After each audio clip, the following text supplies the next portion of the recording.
Welcome to sauce TV. నేను మీ అబిద్ హుసేన్. తమిళ sensation Vijay AP రాజకీయాలను క్షుణ్ణంగా పరిశీలిస్తున్నారా? ఎస్, అవుననే సమాధానం వస్తుంది. ఇప్పుడు ఎవరి నోట విన్నా ఇదే మాట చర్చకు వస్తుంది.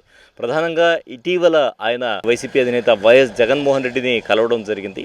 సో ఇప్పుడు మహాబలిపురంలో ఆయన అనౌన్స్ చేసినటువంటి విషయాన్ని తీసుకుంటే ఖచ్చితంగా ఏపీ రాజకీయాలను క్షుణ్ణంగా పరిశీలించి తెలుగుదేశం పార్టీ అధికారంలోకి రావడానికి ఏవైతే హామీలు అమలు చేసిందో ఇదే హామీలని తాను కూడా తమిళనాడు అమలు చేద్దామని భావించినట్టయితే మనకు కనిపిస్తోంది. ఎందుకు అలా మాట్లాడుతున్నాను అంటే ప్రధానంగా మహిళల్ని టార్గెట్ చేస్తూ ఆయన తన ఎన్నికల హామీలను ఇవ్వడం జరిగింది.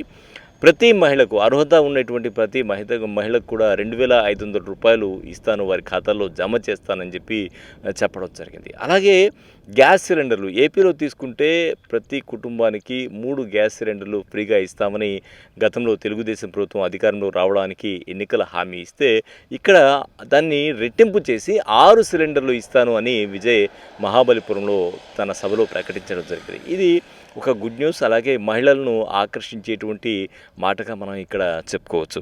అలాగే తీసుకుంటే అన్నపూర్ణ సూపర్ 6 పేరుతో ప్రతి కుటుంబానికి మనం చెప్పుకున్నట్టు 6 సిలిండర్లు.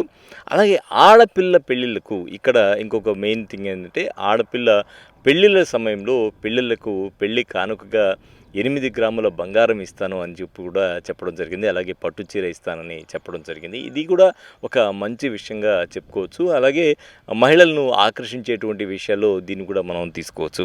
ఇక ప్రధానంగా స్టడీస్కి ప్రతి ఒక్కరు కూడా తమిళనాట ఇంపార్టెన్స్ ఇస్తున్నారా అనిపిస్తుంది. బడి మానేసే పిల్లలు సంఖ్య పెరగకూడదు, బడి మానేసేటువంటి పిల్లల సంఖ్య అనేది చాలా ఇబ్బంది కలిగేటువంటి అంశం కాబట్టి ప్రతి ఒక్కరూ చదువుకోవాలి అనే విధంగా సో రాష్ట్రంలో బడి మానేసేటువంటి పిల్లల సంఖ్య తగ్గించేటువంటి క్రమంలో భాగంగా కామరాజార్ విద్యా హక్కు పథకాన్ని విజయ్ ప్రకటించారు.